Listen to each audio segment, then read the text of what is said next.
Oh, amen. And that's just where my heart gets so full, like teaching these classes and just sharing some of this stuff. Because up until tonight, everything I've shared with you has been stuff that other people have, content and contributions other people have produced. These next two classes, the don't look at it yet. There's a reason for it. But the reason, the things I gave you guys tonight are actually things I have created.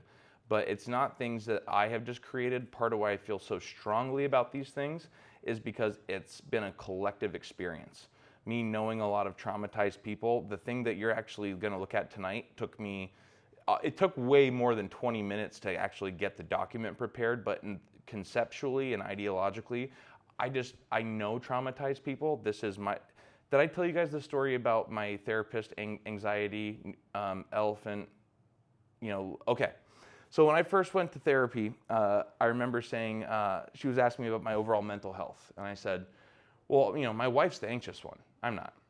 Oh, yeah, okay, yeah. And I said, well, yeah, it's every day my world can fall apart. Yeah, I remember that. It's the exact opposite with this, where it feels like, and for those of you who have experienced trauma, I feel like, especially with the scales, you're going to be like, yes, that's exactly what each step of growth looks like. Thank you for communicating this, because for me, it's been a very weird experience. It's been almost the exact opposite. It's like, wait, people didn't know this? And so as I've chatted with my other traumatized friends, one of my best friends with this, we just put this together in 20 minutes, each step, each stage. And then I've talked with other people, shared it, and just hearing what you guys are saying, that's why I do this. Because it's like, if for you to hear someone say, oh yeah, I don't remember things, and then for a red flag to go up, that's the whole reason why I do this. So that makes me so happy. So let's get into it, because this is going to be probably, this one and next week are probably going to be my most excitable weeks. So if I need to calm down, just do this, all right? So growth happens one step at a time. 5 foundational truths. You're a spire person: spiritual, physical, intellectual, relational, and emotional. One thing I'll just say as follow-up, Sarah, is that the very fact that you're even aware, it's like 80% of the battle of just like, why did I react that way? And yeah, so see, I gotta rein myself in, because now I get excited when I hear people making these connections. Bad news, right? Pain and suffering is unavoidable. It takes a toll. But it's not the same as trauma. That's what we've talked about. Trauma is a script and can be controlled because it's the emotional response. Pain can be repurposed as a gift, and ultimately the trauma in your life has the greatest potential to be the greatest source of growth as well, if you allow it to be. And so this is the slide I thought I was going to. Growth happens one step at a time. That whole yet thing is absolutely so important that we keep that in perspective, and that's why I love this resource right here. I want to start by giving a reason why this document exists. So when I first conceived of this idea, put it pen to paper, my thesis that I'm doing for my Doctor of Ministry is trauma as an agent for spiritual formation and growth. Now, I don't know if any of you guys are familiar with the biblical, it's fine if you don't, but creation, fall, redemption, and restoration, right? How God made everything and how it was perfect, how we messed the whole thing up, how does Jesus make it better, and what are we looking forward to? For me, Albert Einstein was once asked the question, how do you define cold, or how do you define evil? And he came back by saying, well, how do you define cold? Cold is just the absence of heat. You can't understand cold without heat. Same thing with evil. Evil is not something that exists unto itself. It's what happens when good or God is no longer present in that space, right? And so if we use that idea, even from a biblical perspective, we only get 3 chapters into the Bible, Genesis 3, before stuff goes wrong.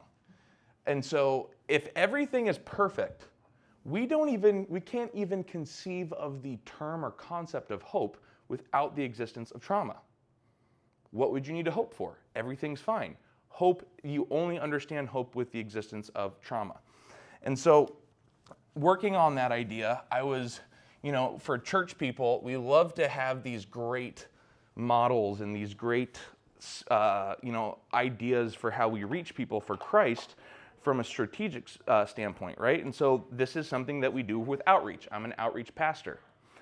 We realize that someone who's antagonistic is not going to be a growing Christian overnight, right? We got to celebrate every single step. And as soon as someone told me this, I was like, well, we have to do the exact same thing for trauma, right?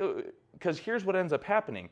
Everything that we've learned, ACEs, the impact, the effect, what usually happens is we see this as the problem child over here. They don't know how to emotionally regulate. They don't know how to be normal. They don't know how to be socially stable.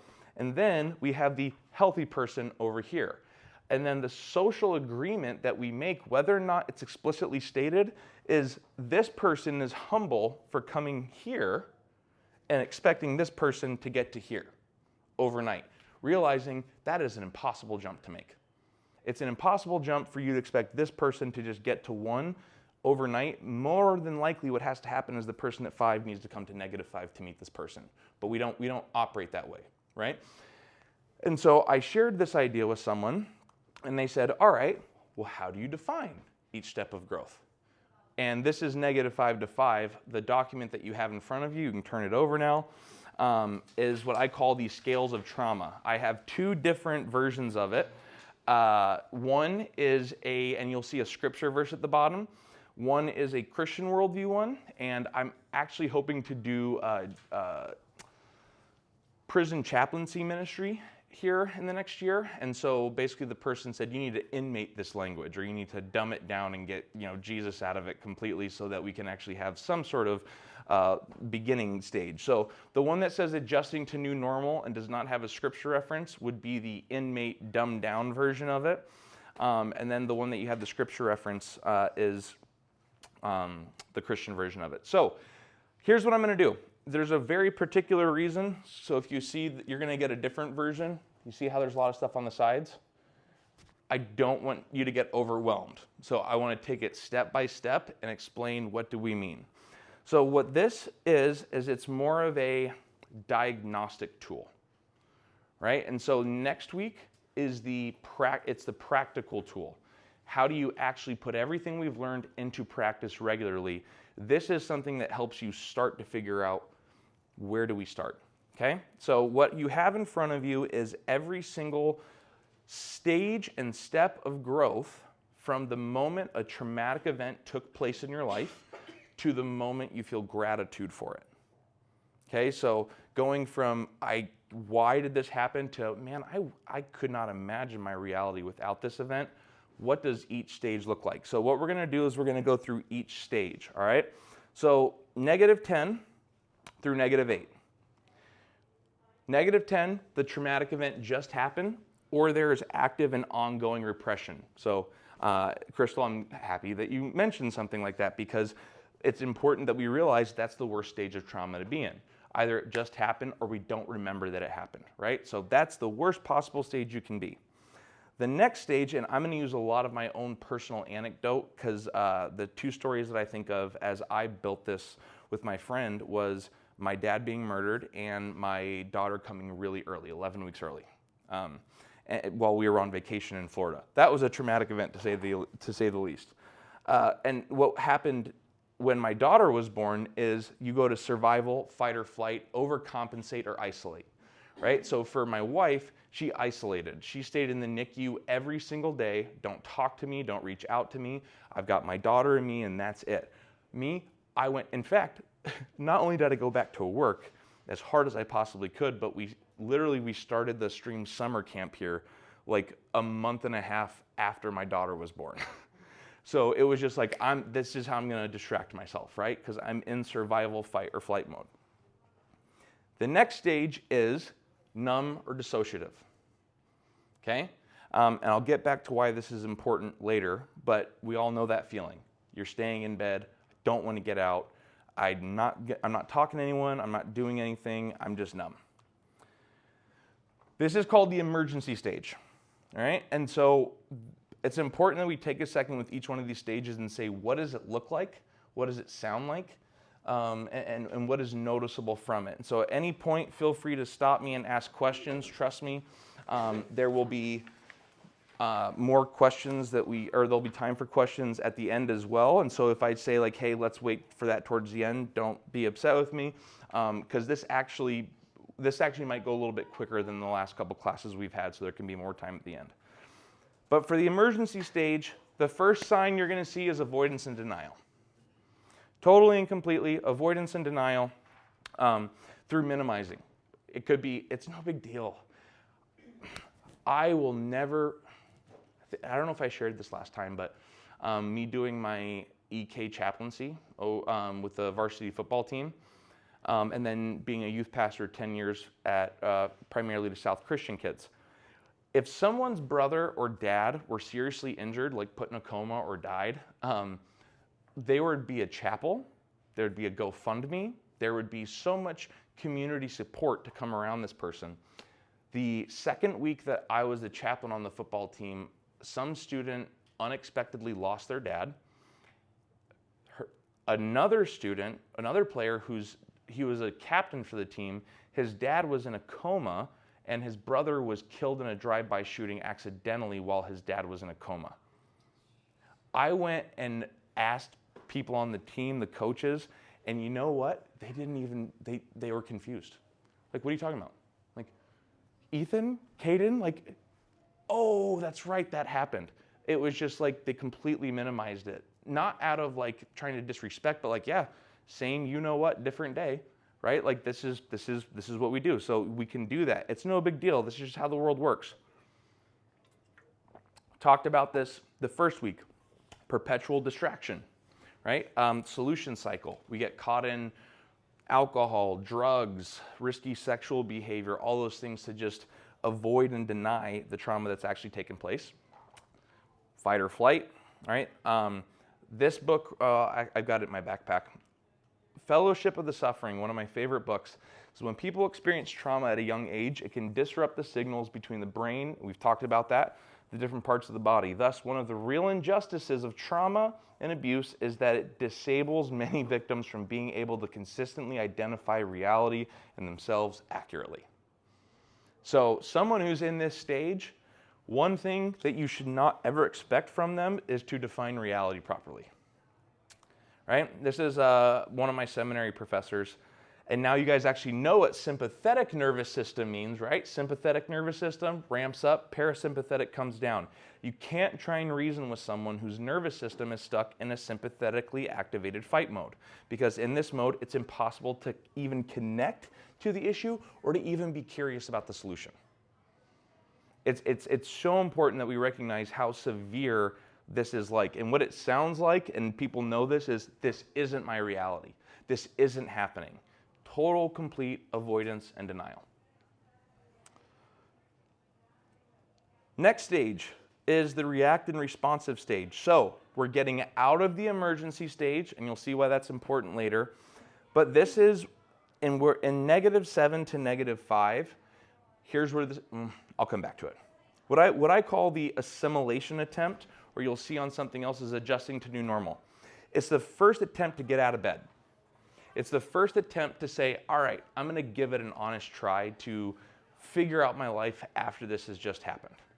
Right? It doesn't mean it's a good attempt, but it's just, I'm going to make an attempt.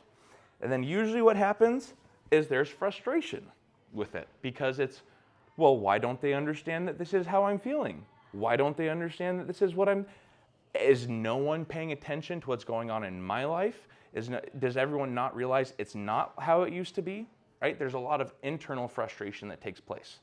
There's a lot of external frustration that takes place, which leads to consequences. And what I mean by this is, if you were trying to get back into a new normal after a traumatic event has taken place, and you feel frustrated, how does that usually materialize itself or manifest itself? You lash out. You don't get it, broken relationship, or people don't understand me, so we reach for the bottle again. We reach for the cigarette again.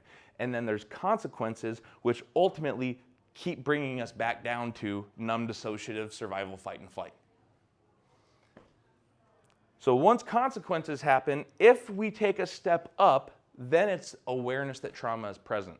So I just want to take one quick second to recognize we are about a quarter of the way up this scale, And for someone who's traumatized, it might take 25% of growth before they even realize something's wrong, before they even realize this isn't happening in a vacuum.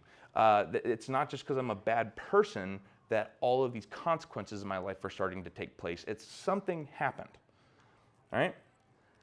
Then what we have is we have a confrontation of trauma, attempted boundaries.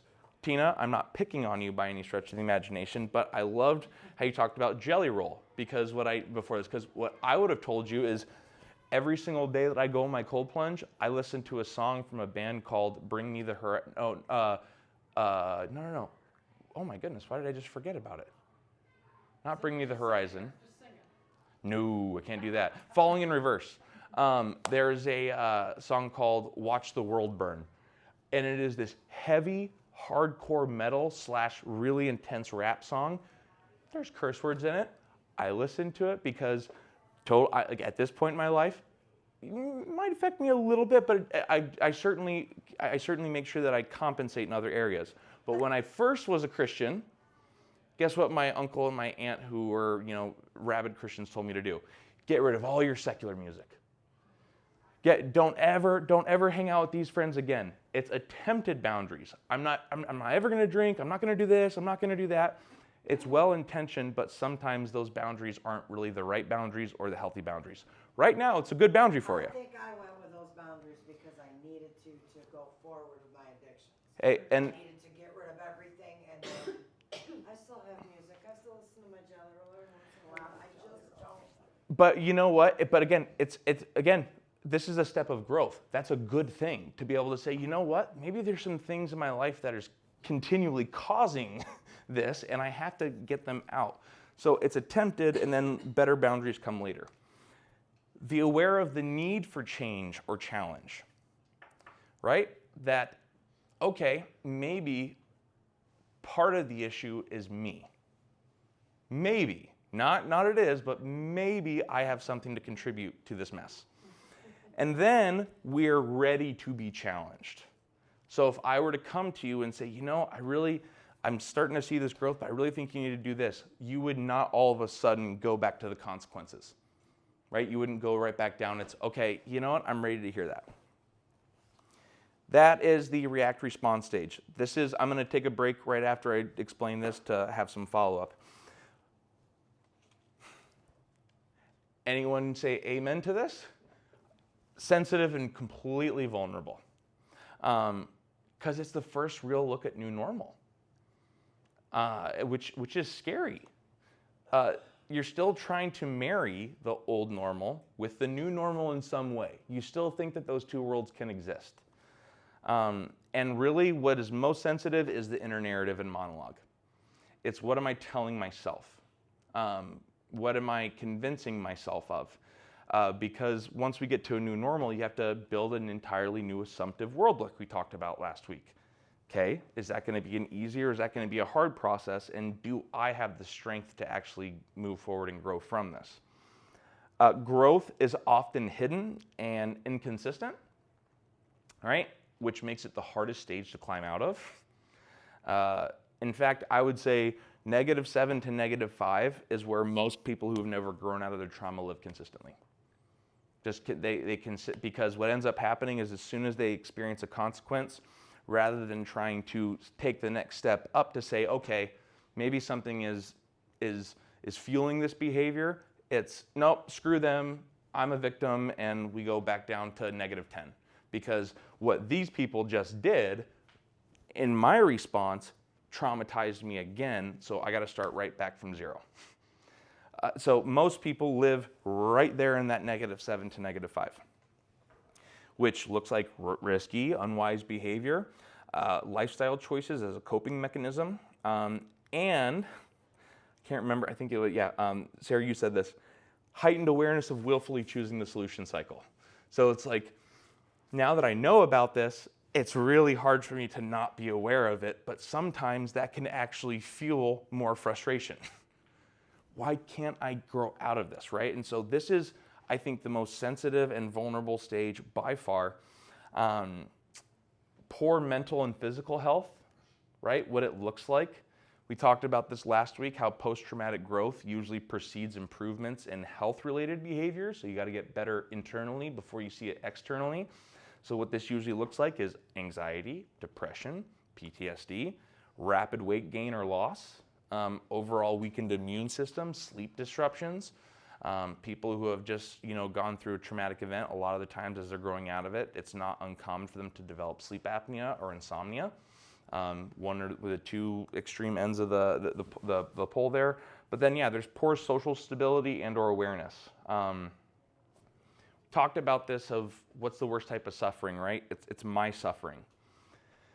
And when we get to -4, where awareness that trauma is present, how many of you guys know people who've been severely traumatized that when they finally realize it, they don't shut up about it? They won't be quiet, which is a good thing, but at the same time, you have blinders of like, it's only my suffering and it's only my pain that actually matters right now, and that's what I need growth and I need healing from.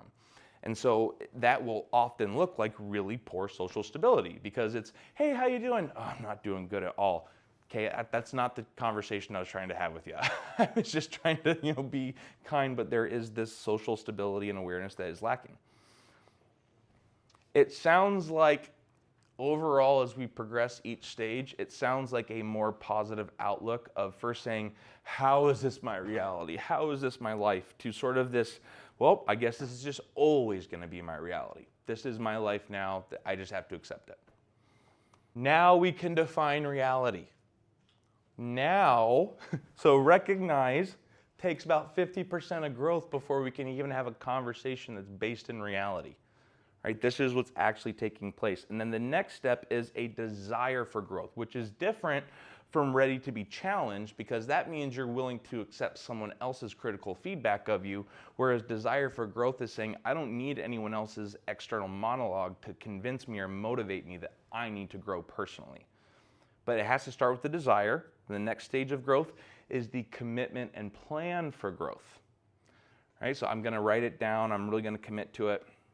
And then there's the first actionable step. I'll come back to this. But first actionable step. Next step is consistent behavioral change. This is so important. Then public recognition of changed behavior. Someone else saying, I see this in you. I'm seeing this. Over time, you're a different person now. That is so, and we've talked about post-traumatic growth, how it's not just important for someone to be able to tell their story, but for someone to be able to hear it and actually affirm it. You're growing, right? That is a huge step. Then there's positive experience, negative memory. When I married my wife when I was 21, my dad had died 2 years before, and what this is, wedding is one of the greatest days of my life. Was the greatest day of my life at that point. I wish my dad was here. Right? Like it was good. It could be better. So it's a positive experience, but overall there's some negative memory in the background. And then we have active boundary setting. And what I mean, the difference between attempted boundaries and active boundary is all the stages of growth that have taken place up until that point. So I'll put it this way. When I had to confront some trauma and attempt some boundaries, it was I'm never drinking again because my mom and my dad died because of a bar fight, and my mom is currently in 13-month intensive rehab for alcohol, right? And so I'm never doing this again. The active boundary setting for me is saying, you know what, I'm allowed to have a relationship with alcohol, and now I'm actually super informed about what it can do to me, but as long as my mom has an active, ongoing relationship with alcohol, I cannot have an ongoing, active relationship with her because it brings me down.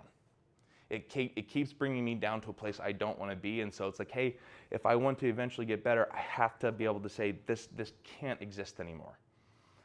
I think that is the reason why this is at +7 before the next stage is because this is the hardest thing, I think. The hardest thing in terms of actual growth is putting boundaries in places that were in the old normal and in old life. And I'll go through this quickly, but what it looks like in the signs is this is when we start to see post-traumatic growth start to appear, right? And I just want to go over what were the lifestyle indicators. You'll have a greater appreciation of life, changed sense of priorities. You'll have warmer and more intimate relationships with others, greater sense of personal strength, recognition of new opportunities and paths in life, and growth in spiritual development. Whether that's, for me, I'm a bit biased. I think it should be aimed at Jesus, but whether it's aimed at Jesus or not, it's simply, are you growing? Because what spiritual development is what is your purpose and meaning in life? What is the ultimate goal that you're reaching for? And that is a sign of post-traumatic growth. I have a question. What is if a person is struggling, but the person knows Jesus and have faith, and then that person believes, well, if I truly know Jesus and have a relationship, why do I feel that way? I know that he is powerful. I know this. I know he can help me. I know he can open the Red Sea, but I still struggling. Is there, because probably my faith is not real, probably my faith is not there. How do you conciliate those two? I'll give you the short answer to directly say, anyone that would say my faith is not real, no. Not true. That's not what's happening.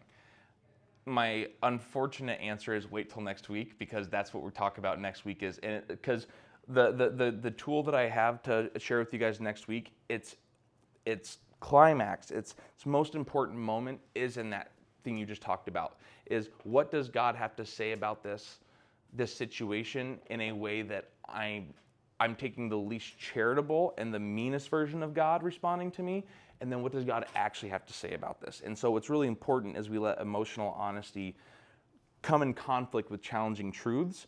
The problem is, I think a lot of the time people live in just emotional honesty and don't allow challenging truths to come and confront them.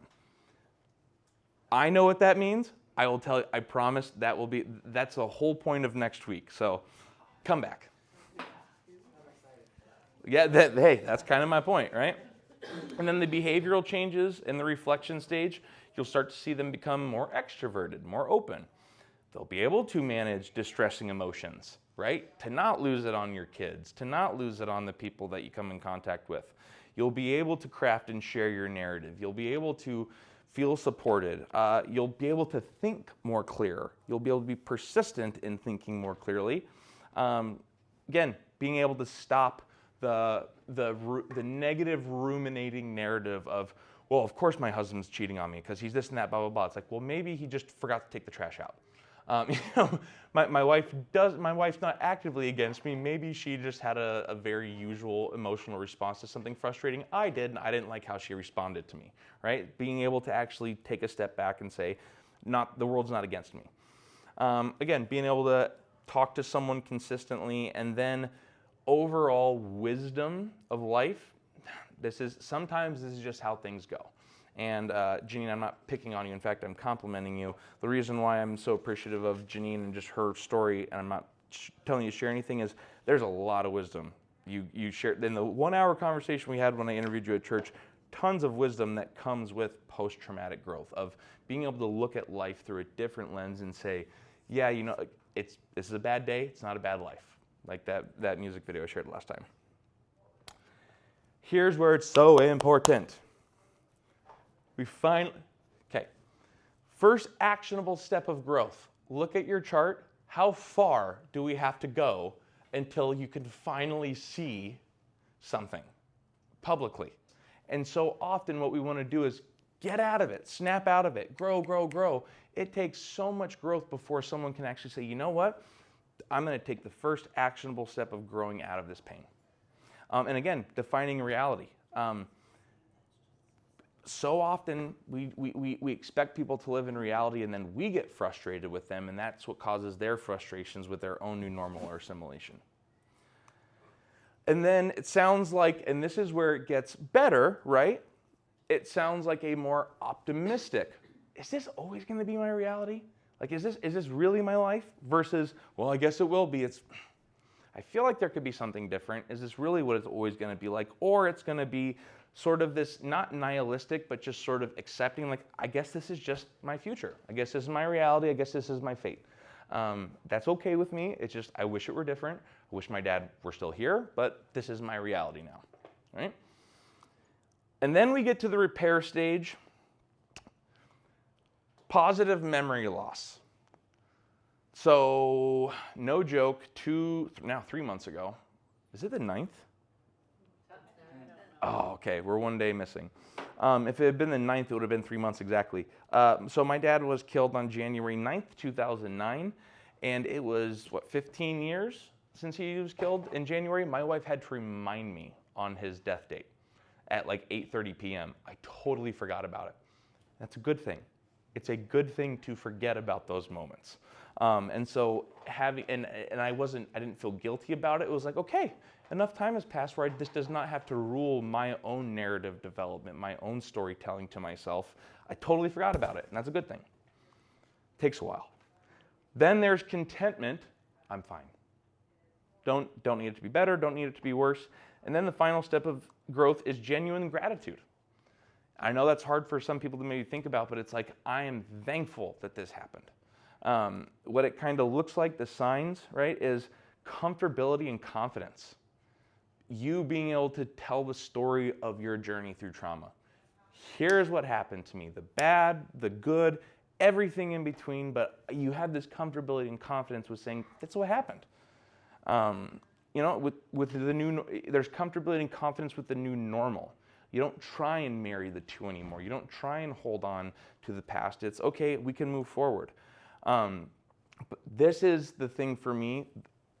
These next 2 points is what fires me up and is what motivates me to tell people about this, because I think once we actually grow out of trauma, there is this new, there's this new confidence and competence, competence and purpose that we can have. And what I mean by this is, I'll share an anecdotal story.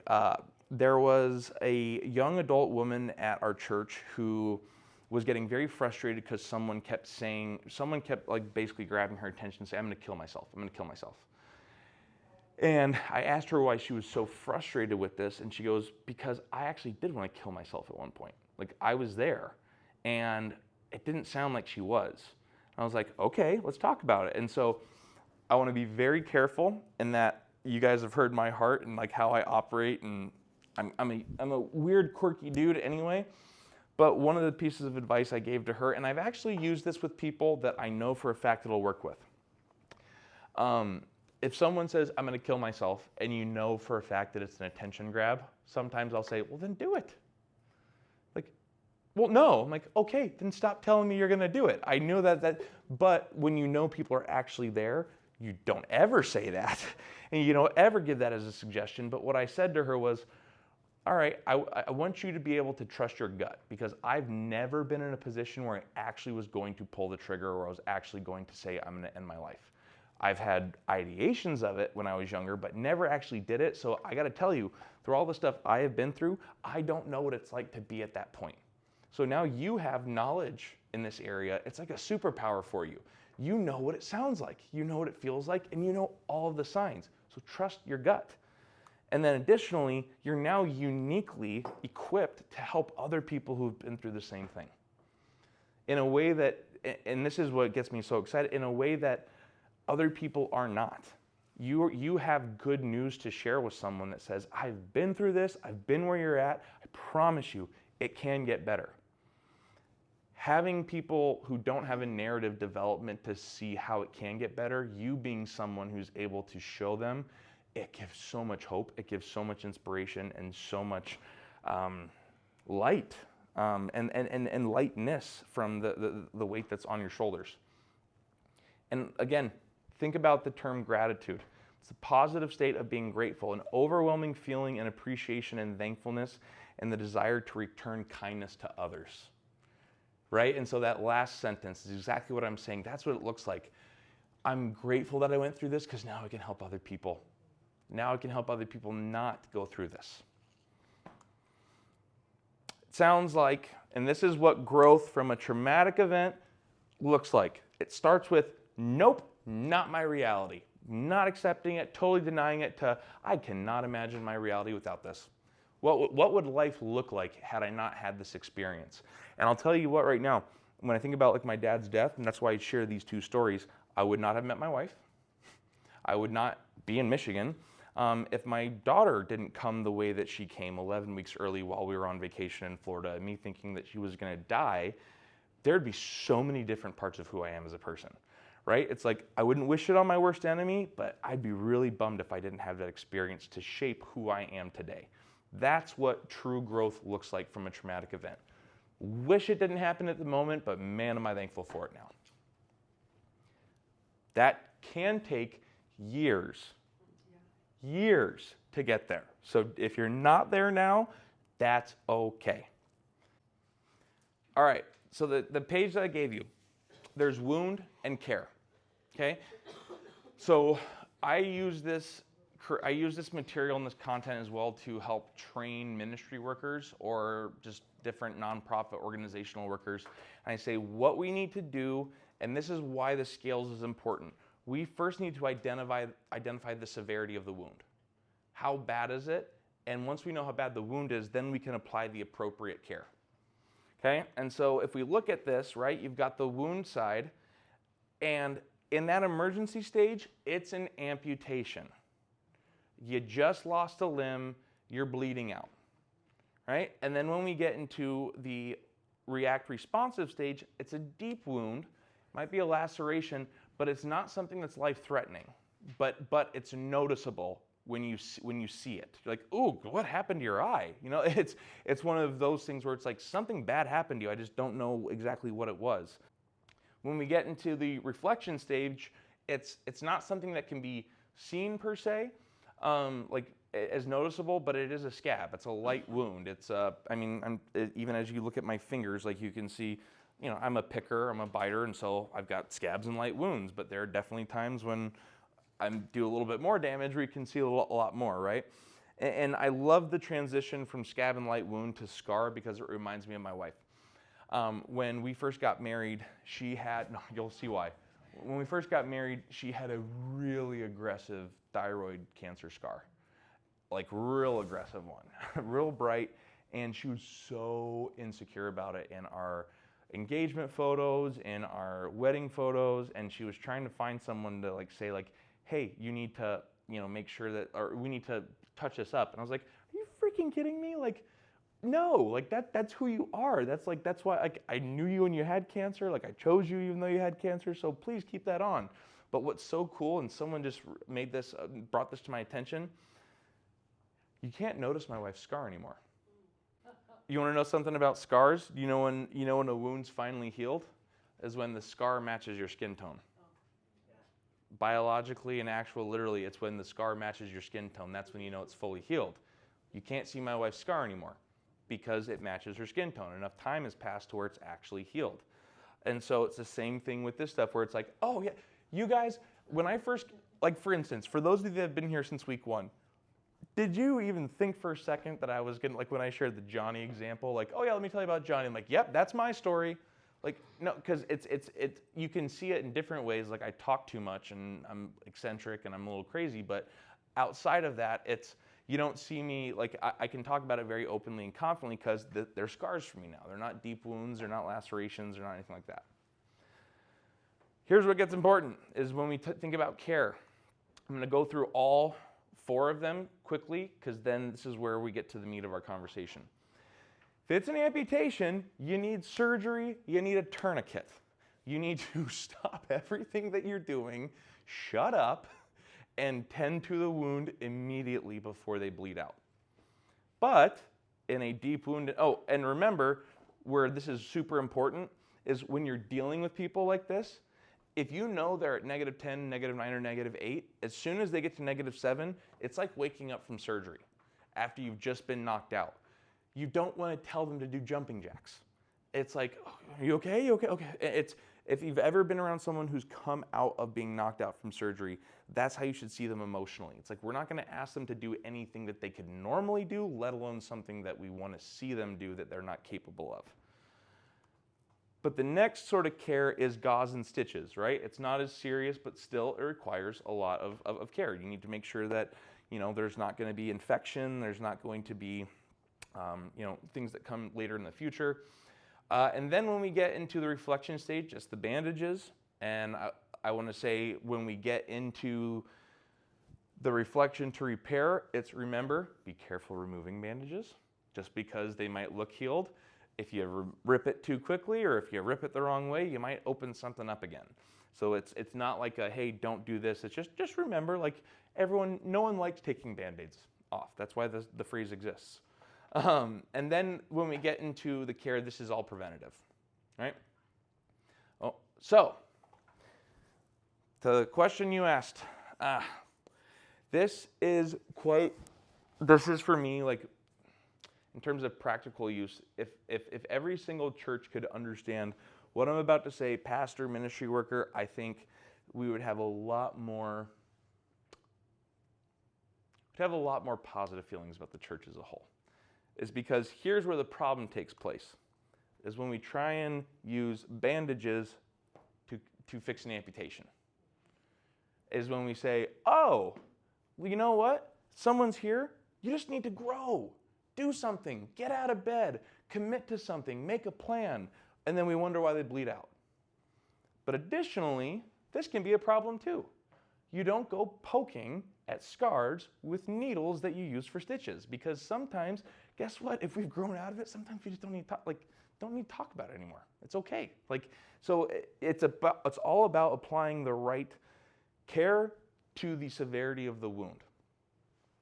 Right? And so this is the solution. If it's an amputation, shut up. Sit there, be patient, let them say whatever they need to say. Don't tell them they're wrong, just be there for them.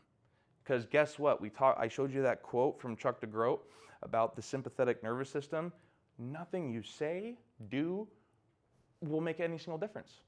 All it will do is, if anything, anything that you say in terms of solution in this stage will almost be proof positive of that's the thing they're not going to do.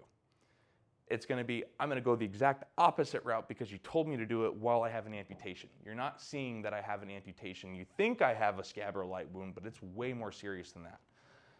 Same thing with deep wound and laceration. That's why it's important we recognize sensitive and very vulnerable, right? We don't play like we would, if my kid had stitches on her forehead, I wouldn't play with her as rough as I usually do if she had a scar, right?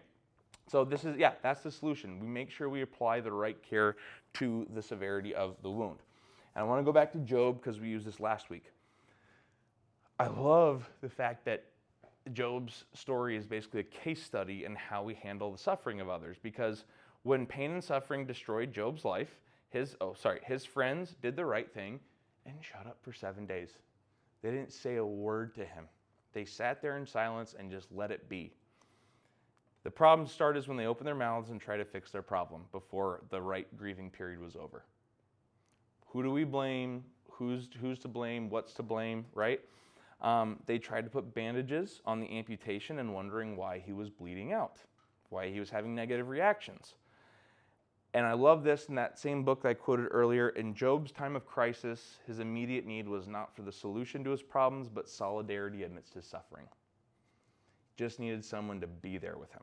And solutions adds to the suffering. Proposed solutions adds to the suffering. It does not help in the moment. So one step at a time, we celebrate each step of growth. This is takeaway. There is a time and opportunity to grow by grieving and shutting down. We need to afford people that patience and that space. It's okay to grieve. It's okay to shut down. It's okay to be totally useless to the world, because even if you do that, if you look at the Scales of Trauma sheet, it's growth to go from fight or flight to shutting down. We need to see every single incremental step. It's okay if they shut down, because that means they're going to start growing. It's okay if we start to see some frustration and some consequences, because that's the surest sign they're actually getting towards the place they need to be. There's a time and opportunity to grow amidst frustrations and consequences due to someone else's poor choices and reactions, or your poor choices and reactions. The biggest issue is we think that there's no time to grow in these areas, right? We think, okay, well, this is all just, I'm going to totally go downward. No, you can grow in these areas if you're aware of it. There's a time to finally start growing by taking consistent, disciplined action, by doing the things you know you should have been doing from day one, but you couldn't, but now you finally can. Right? But again, these two start before this one. And then here's the greatest news of all. There's a time when growth won't be needed because healing has taken place, the new normal isn't scary, and it's actually weirdly preferred. Yeah, I actually, it'd be a bummer if I wasn't this way, or it would be a bummer if I didn't think this way, or if I didn't, act this way. And then here's what I'll share real quick. To your question specifically. So if we look at this, because healthy people have asked me, okay, well, you said, I don't know this. Then what is it? How do I help? If you actually sit down with someone, pay attention to them, and listen and have nothing to offer to the conversation for about 3 minutes, you can, with reasonable confidence, figure out, are they an emergency, react, reflection, or repair? Right? Because, and again, especially if you've been through trauma, you can see it. If someone is in the repair stage, if someone is in these two stages look vastly different. Amen? Right? They look vastly, vastly different. So even if you don't know how to handle it, okay, are they reflecting? Or are they an emergency? If it's an emergency, I need to not do anything. I just need to be their friend and be present with them. I need to not fix anything, and I need to be totally cool with it. But, and additionally, this is where I think it's super helpful, is that let's think about this -5 to -7, right? If you're someone who is healthy that's trying, or even if you're not, but just someone who's trying to help them grow, then what you do is you just say, okay, are they trying to make an assimilation attempt? All right, then I need to expect that the first thing that's going to happen if they grow is they're going to be frustrated by that. Most people get weirded out by the fact that someone tries to get out of bed and they first feel frustration. If you can be the person that goes, yeah, of course you'd be frustrated. Why wouldn't you be? That's really unfortunate. And when consequences happen, being like, yeah, well, what'd you expect was going to happen? You just try and get them to the next step. And if you see them take a step back, that's okay. You just say, all right, so let's think about this right here. If we realize there's confrontation of trauma and there's attempted boundaries, all right, rather than me challenging them, I'm going to be patient and wait for signs that I see that they're actually aware of this need for it. Because if I push them before, guess what? They might go back down to here. But if I'm aware of the fact that they're ready to be challenged, then I can actually offer it. But if they're not even aware that trauma is present, or if they haven't confronted it, the last thing I need to be doing is telling them that they need to grow from it. I can be patient with them. All right. This is now. I've got a next week slide, but I'm done now.